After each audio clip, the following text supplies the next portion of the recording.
All right, all the ladies and gentlemen and all the delegates seated over here, I hope you have all registered yourself. And on that note, we will be moving on to our next keynote speaker who shall be coming forward. I would like to introduce Ms. Meenakshi Chhajer, Head Digitization and Process Excellence, Supply Chain, Dr. Reddy's Labs, who shall be speaking on the topic Building Resilient and Agile Supply Chains in an Era of Disruptions. With over 17 years of experience in retail supply chain management, Meenakshi has consistently driven innovation and operation excellence across complex logistics ecosystem. At More Retail, she leads end-to-end logistics strategy, optimizing last-minute delivery, warehousing, and fulfillment of a pan-India network. Her deep domain expertise and forward-thinking approach have played a key role in making More Retail supplies chain more agile, customer-focused, and tech-enabled. On this note, let's all welcome Ms. Meenakshi Chhajer with a big round of applause. So while the technology is set up, let me say a quick hello. I hope I'm audible. Good morning, all. Thank you so much for inviting me here. I have seen life across 3 industries: banking, consumer goods, and now pharma. So I hope I can share my experiences and it will be fruitful for you for next 20 minutes or so.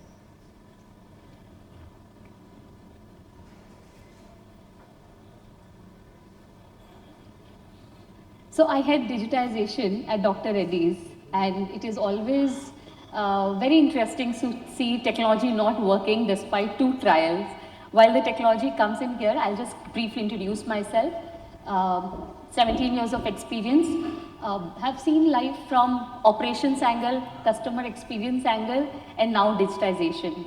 IT engineer and management graduate by qualification. I think I bring the holistic experience, understanding the pains logistics also goes through.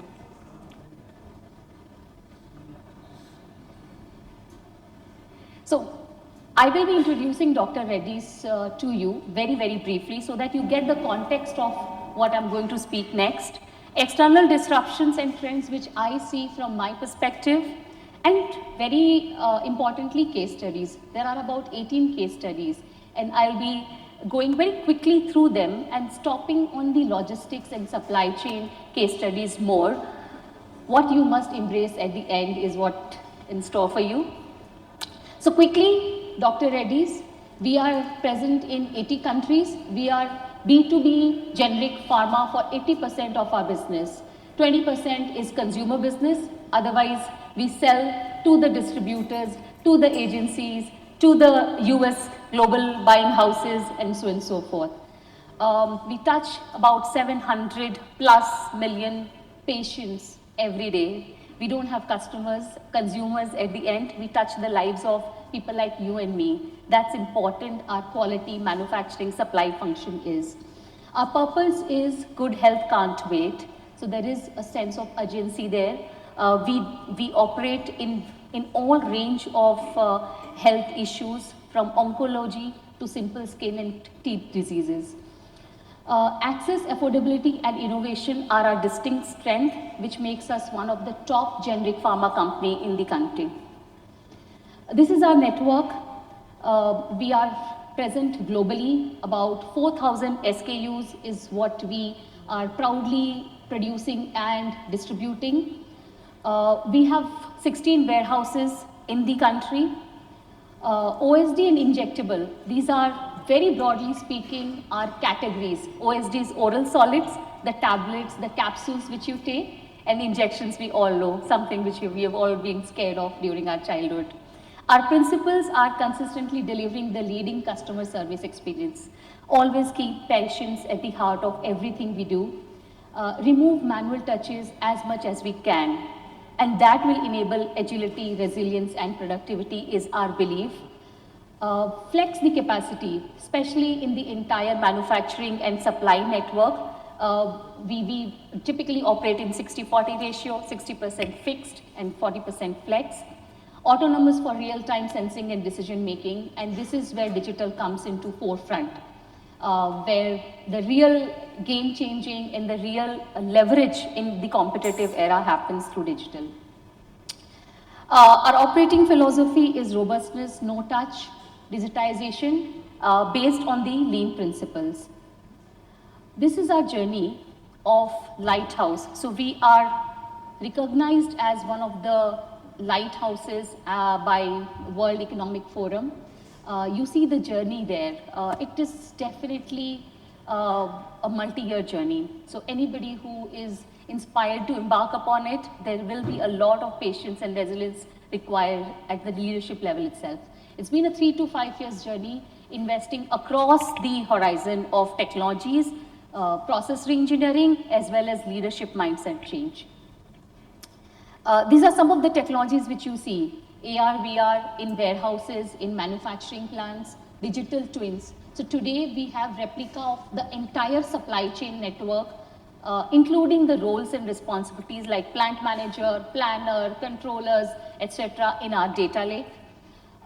We have digital performance management, so all our KPIs from strategic to operations is automated. There is a daily red alert goes at a management level. Process digitalization, and we very categorically differentiate between digitization and digitalization. We really believe that end-to-end digitalization can only remove the human touch wherever necessary or augment humans. Otherwise, it becomes a lost case in terms of business case delivery. IoT, we have seen benefits of, let's say, operating the machines in the plants through IoTs. Advanced analytics, again, I'll show a case study here where we are forecasting demand for good 60% of our SKU in B2C markets like India, Russia, and good 30 to 40% in a B2B market through AIML. External disruptions, how I see them. So these are 8 of them. I'm sure all leaders present in the room are aware of it. There should not be any disconnect on this. We have all seen COVID, so geopolitical and climate and environment impacts are known to all of us, and how it really disrupted the technology adoption. And it really gave us the leapfrog we really needed. Increased cost from the side of across the board. I mean, even if I have a local supplier in India, or let's say I'm importing something from US, for all my KSMs, key starting materials, the cost is a big concern, and there is a case study in procurement side which I'll talk about. Demand volatility, for us it is 0 or 1 in a B2B business. So either you get a contract or you don't get it. So bid prediction becomes a huge enabler for removing or addressing the volatility. Material shortages, especially in the new innovation drugs, there is always a fight who will get the best material at the best price in the least lead time possible. Spoke about climate changes, skill gap for AI ML. I think this is where I struggle a lot. This is my personal challenge. If you get good data scientists, it is very difficult to retain them for more than 3-4 years. And you always struggle giving them a career path which meets both functional as well as technical requirements. Cybersecurity risk, and in pharma, which is so regulatory driven, cybersecurity is of utmost importance. So much so that we are very, very conscious that we have on-prem infrastructure for our plants. There have been malware attacks in last 4 years, and which was out in the newspaper as well. And with the learnings of last 4-5 years, we are very extremely serious about cybersecurity risk on our plants. Trade route disruptions, we all know what happens in Swiss canals, and we know what is caused by China, Sri Lanka, our neighboring countries. So trade routes and being vigilant about what's happening in the country, outside the country, US, Europe, where our major clients are, it's our primary focus. Labor shortages, especially, let's say we have 3 plants now in Vizag, 3 big plants, and labor shortage is a problem there. It's highly competitive market. All the generic pharma are really aiming at the same client pool, and hence at plants, definitely this is a problem. Climate change is on both the side, and it's very important because it gets missed out. CSR, and climate change, it becomes let's say a good word sometimes in the strategy, but we definitely make sure that we really have it doubly counted so that we don't lose the focus. These are the technology disruptions which I see, from AI revolution to best-in-class engineering setups, digital future. We've all seen Gen AI becoming the buzzword in last few years. Sustainable world. I think there is awareness, but action needs to come in. So I think it is disruptive. The next generation, Gen Alpha, I'm sure they are more responsible. Connectivity frontiers. I think this is where we call ourselves Amber, if you see this slide there. So I think immersing the cloud and the edge computing and the quantum technology innovations is something where we are not doing enough, and that is going to be our focus for next 3 years. I'll go to the case studies, and I think this will be the most interesting part. So when we make investments in either process transformation, supply chain disruptions, or technology, this is how we look at the strategizing of business decisions. So if you see 1 to 7, from planning, scheduling, product robustness, asset is nothing but your machine at the plants, quality management system, procurement, logistics, and strategic workforce management. So these are the 7 pillars under which we classify our strategic and as well as technical initiatives. I'll flip through these slides now quickly, and over lunch or the breaks we can discuss in case something interests you. So the key message here is we do not break planning and scheduling. We see it as in an integrated way. It's a digital ecosystem which has to come to play for that integration. Typically, planning is done in offices and scheduling is done on the shop floors. We have managed to integrate the two teams' processes through technologies. You see Kinaxis there, and Kinaxis is one of your sponsors as well. So we are a proud user of Kinaxis. It's been a very, very tough journey for last 3 to 4 years. And proud to say that at least in B2C markets like India, Russia, and to an extent US, it is very well adopted. Stat forecasting, I spoke about AI ML at the beginning. This shows one case studies of India CFA where we are able to really eliminate any kind of human intervention for C and D class SKUs. It is, I mean, I would encourage everybody in the room to really explore AI ML for B2C forecasting. Whenever you have good data for 3 to 4 years, I think historic data is extremely important there.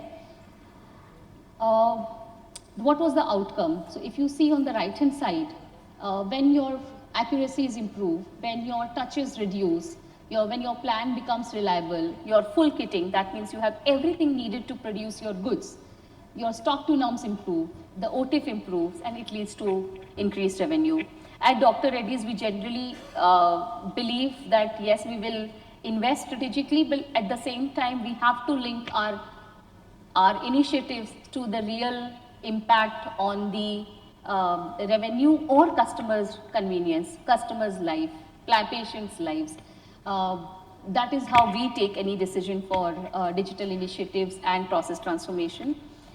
AI-driven manufacturing. So you see an example here when through a framework of monitor, control, react, this is how we monitor any kind of incidents happening at the plants. So this is the framework we have, and we have different technologies and processes to enable the 3 stages of,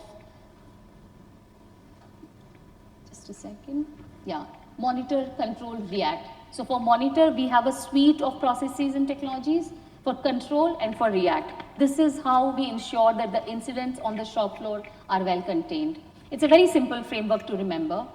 And the first one which I'm showing here is the smart investigator. So if any incident happens, how is it logged? How do we do learnings from there? What is the kind of CAPA, corrective action, preventive actions we learn from there and embrace at a grassroots level?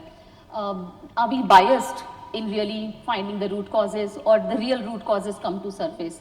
So we use technology. We have created the digital twins of all the incidents now historically for about 10 years, and we ensure that the incident management is happening continuously on a real-time basis 24/7.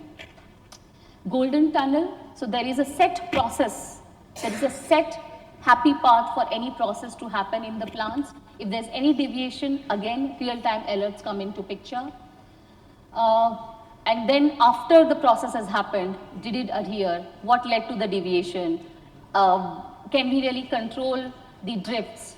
I think these are the decisions which really ensure that we prevent, control, and put right measures. Asset robustness, if we take care of the machine, machine will take care of the quality. I think we all know that. It's coming from aviation industry, but at Dr. Reddy's, we have learned from aviation, automation, automotives, as well as banking industry a lot, which are regulatory driven, where getting it first time right is of pivotal importance, because it is our patient safety and health which gets impacted. So we are asset robustness, though it sounds very manufacturing driven and not so much pharma, but it is equally important for us. So today every machine has a digital replica, and their performance on a daily basis in the morning, the plant managers gets a report whether the machines are working as per their best in class standards or not.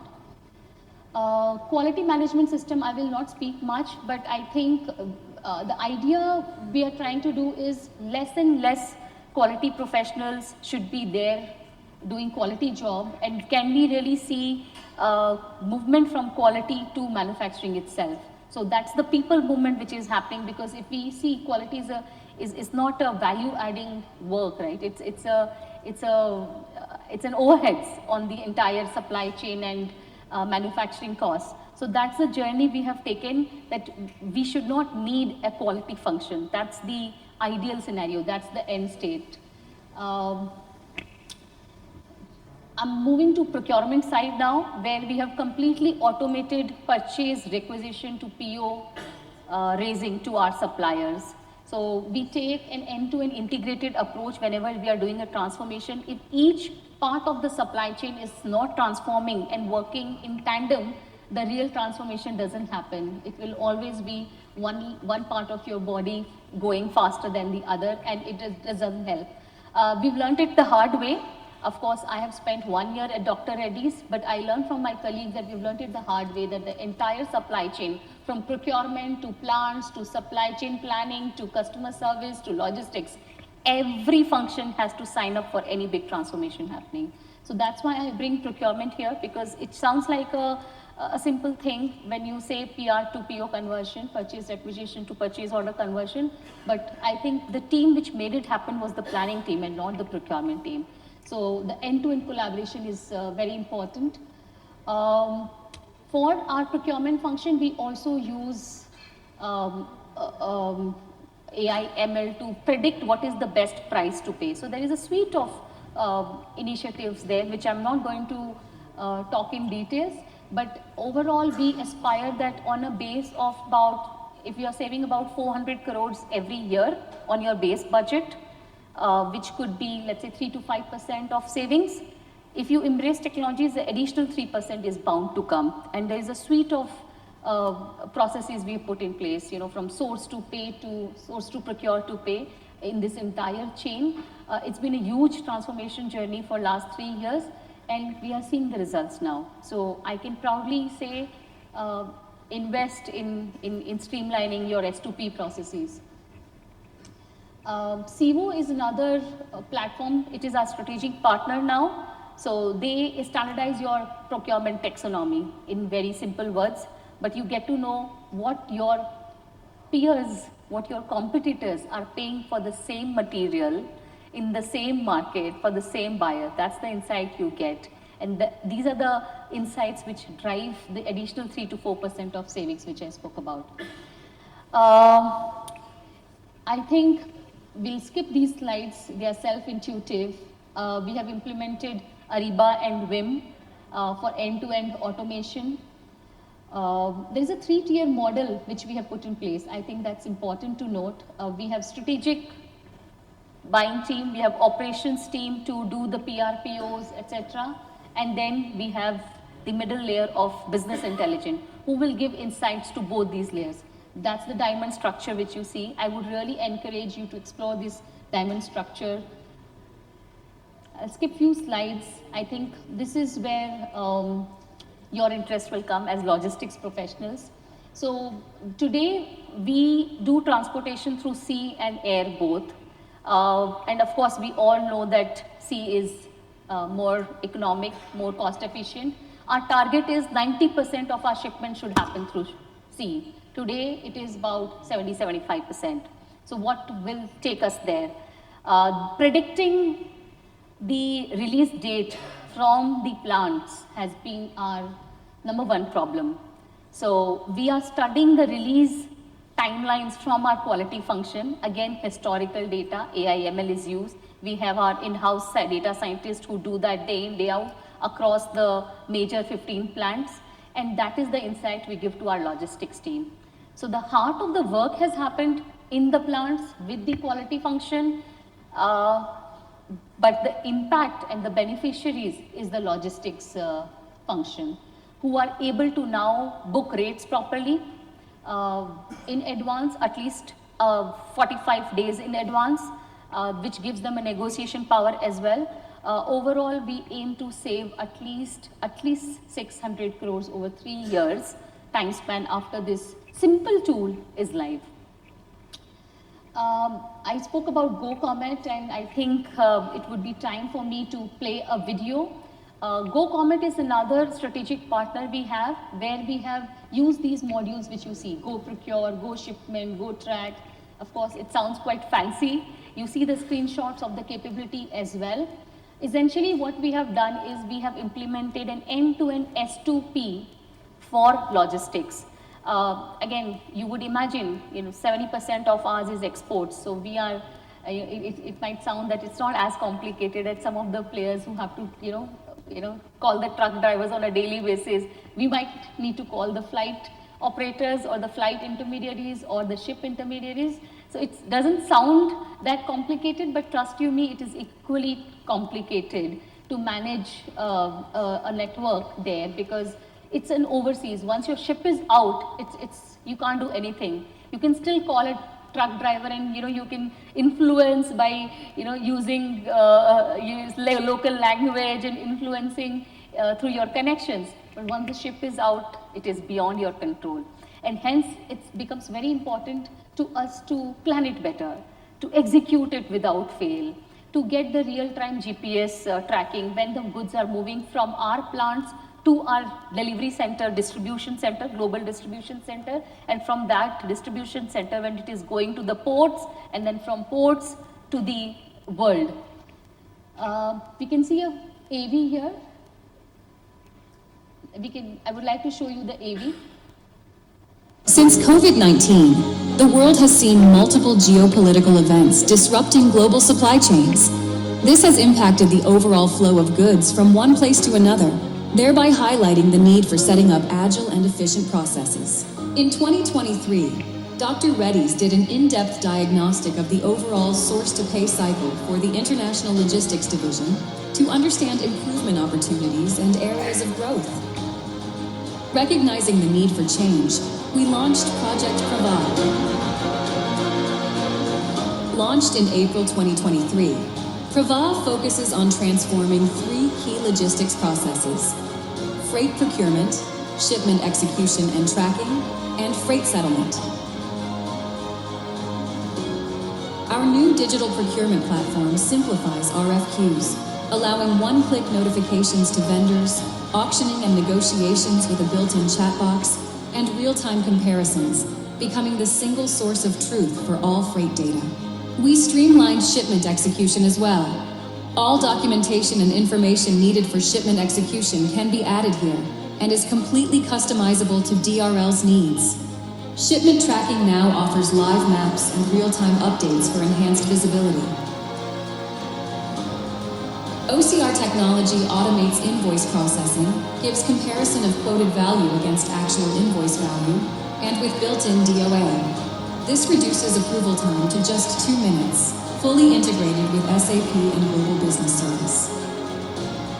Project Prava includes AI-driven port congestion alerts, live freight index rates with trends for cost-efficient decisions. With built-in reports and analytics, now logistics has access to all information at just a click of a button. Project Prava streamlines logistics and finance with real-time provision report, rate trend analysis, vendor analytics, detention and demurrage charges, and freight cost per pill report. With Project Prava, Dr. Reddy's logistics are now digital, efficient, and prepared to meet the growing demands of the business. We anticipate achieving savings of 500 basis points in our upcoming business strategy, a 67% productivity boost, and 100% audit readiness. Dr. Reddy's is now getting future ready with digitally driven logistics for serving our patients, doctors, and customers better, faster, and sooner, because good health can't wait. So with that, my time is up. And I hope I was able to share some of the success studies which have really worked in our favor, and it will continue to do so as we embark upon the next 3 years journey. I think the last slide was there, which was showing the future operating model of supply chain. We don't need a slide, but I would really encourage you to have your market supply chain teams intact. In this era of productivity targets, it is very, very tempting to reduce the team size who are operating locally in your markets if you are heading a global supply chain in US and Europe. I would say please do not do that. Keep the hub and spoke model intact. It is there for its purpose. You can do nearshoring if that serves you. Not friendshoring. I think there was a conversation on friendshoring happening there. But nearshoring is what I would really encourage based on my Unilever experience where we had created some 5 hubs and not a single hub. I think that was a good risk mitigation strategy which we employed. Across the 3 sectors which I have been part of, banking, CPG and pharma, I think nearshoring has helped. So that I would also recommend. With that, I am taking your leave. I hope you have a good day ahead. Enjoy, network, and back to you, Karina. Thank you so much, Meenakshi Chhajer, for the wonderful session. I would like to now call upon Mr. Sachin Bajaj, Head of Supply Chain, Akzo Nobel, to do the honors for felicitating Ms. Chhajer.